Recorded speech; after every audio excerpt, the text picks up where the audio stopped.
शफीकुर रहमान बर्क ने एक बार फिर मुसलमानों को उकसाने वाला भड़काऊ बयान दिया। सपा सांसद शफीकुर रहमान बर्क ने ट्रेन में मुस्लिम यात्री के साथ मारपीट किए जाने के मामले में भड़काऊ बयान देकर कहा कि ट्रेन में मुस्लिम यात्री के साथ मारपीट का मामला मुसलमान कौम के लिए चैलेंज है। सपा सांसद बर्क ने मुसलमानों को उकसाते हुए ये भी कहा कि क्या मुसलमान कौम में अब इतना भी दम नहीं कि बदला ले सके। देश कैसे चलेगा, देश आगे कैसे बढ़ेगा? देश के टुकड़े तो आप खुद कर रहे हैं, देश को खुद बांटने की कोशिश कर रहे हैं आप। तो मेरी गुजारिश है, गवर्नमेंट से ये पुरजोर अपील है ये कि बीजेपी और आरएस के लोगों को समझाएं और उनको बताएं कि इस तरीके से ये गवर्नमेंट नहीं चल सकती। अभी आपने मुसलमान एक चैलेंज की ये है कि जब एक मुसलमान के साथ ये सलूक हो रहा है तो इसका मतलब ये है कि सारी मुसलमान कौम को चैलेंज ही हो रहा है। ये चैलेंज ये किसी आदमी को, किसी मुसलमान को मारना इस तरीके से बिला वजह, उसका कोई कसूर नहीं है, बेकसूर, और उस पर बुरी तरह मारा जा रहा है जेल के अंदर, तो वो अकेला है, वो क्या करे? जी हाँ। तो सारी हिंदुस्तान की कौम को तो जब ये उसने सुना तो उसको तो एहसास हुआ सबको जी। लेकिन हम अल्लाह से कह सकते हैं, हम अल्लाह की बारगाह में दुआ करते हैं कि परवरदिगार तू हमारी सुन ले, हमारे साथ इंसाफ होना चाहिए। हम इंसाफ चाहते हैं मुल्क के अंदर, मुल्क की तरक्की चाहते हैं, मुल्क की भलाई चाहते हैं। मुल्क का जब भी कोई मोड़ आएगा हम सबसे पहले जान की कुर्बानी देने के लिए सबसे आगे खड़े होंगे। लेकिन इसके बावजूद हमारे साथ ये नाजायज सलूक करना, हम प्राइम मिनिस्टर से और मोहन भागवत से उन सबसे पूछना चाहते हैं कि भाई हमारे साथ ही नाजायज सलूक क्यों किया जा रहा है? आखिर हमारा कसूर बताया जाए, खता बताई जाए।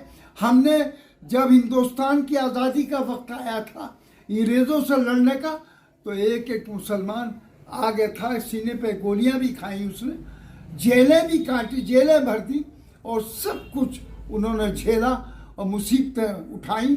लेकिन अपने देश की खातिर, अपने देश को आज़ाद करने के लिए हमने देश को अपने आज़ाद कराया। और वो आरएसएस को लोग नहीं थे उस वक्त जो कुर्बानी देने के लिए जो अंग्रेज़ों से या इसको देश को आज़ाद करा सकते। मुसलमान जहाँ और कौमें थी, मुसलमान ने भी सबसे आगे बढ़ चढ़ कर हिस्सा लिया और सबसे ज़्यादा जेलें काटी, सबसे ज़्यादा फांसी के फंदे पर लटके, और सबसे ज़्यादा मतलब ये कि सीने पर गोलियां खाई। ये मुसलमान का किरदार है। तो इसका जवाब ये है कि हमें मारा जाएगा अकेलों को और एक एक को मार। ये मुल्क हिंदुस्तान है, सबका है।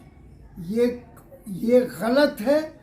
हिंदू समझे कि हमारा, मुसलमान समझे कि हमारा, सबका है। हिंदुओं का भी है, मुसलमानों का भी है, सरदारों का भी है, जाटों का भी है। हर कौम, हर बिरादरी जो यहाँ रहती है, हिंदुस्तान में रहता है, वो उसका मुल्क है, उसे रहने का हक है।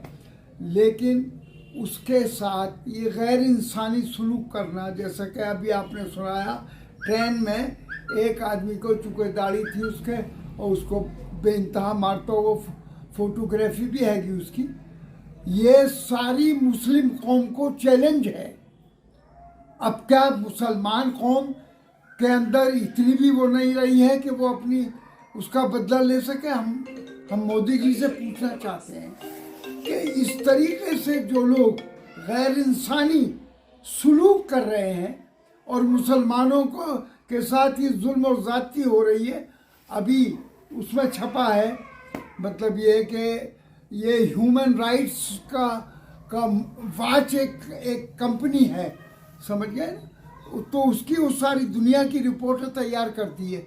उस रिपोर्ट के अंदर भी ये अल्फाज हैं कि मुसलमानों के साथ ये नारेबा सलूक किया जा रहा है, मुसलमानों के साथ जुल्म और ज़्यादती की जा रही है, जो उसके ख़िलाफ़ है, इंसानियत के ख़िलाफ़ है। ये सारी दुनिया की रिपोर्टें छपी है, उसमें हिंदुस्तान की भी अभी छपी है, जो उसको मैंने पढ़ा है उसको। तो मैं मोदी जी से, हमारे प्राइम मिनिस्टर हैं, उनसे पूछना चाहता हूँ कि आखिर हम किस तरीके से ज़िंदगी यहाँ गुजारें। आप बताइए, हमें कोई तरीका ऐसा बताइए कि जिससे कि हमें हमारे साथ ही जो सलूक हो रहा है ना हो सके। यह आपकी जिम्मेदारी है और ये बीजेपी गवर्नमेंट की और आरएसएस जो ये काम कर रही है, बहरहाल उनकी जिम्मेदारी है कि इस मुल्क का एक एक बच्चा किसी भी कौम का रहने वाला है, न सिर्फ मुसलमान, जाटव या सरदार या और कोई भी ओबीसी का कोई भी किसी कौम बिरादरी का इंसान है, उसको भी इज्जत से जीने का हक हासिल है। अगर उसके साथ ये नारवा सलूक किया जाएगा, नाजायज सलूक किया जाएगा, बिला वजह उसको मारा जाएगा और जय श्री राम जबरदस्ती कहलवाया जाएगा। संभल से फजल अहमद के साथ सतीश सिंह की रिपोर्ट, एक्सप्रेस न्यूज।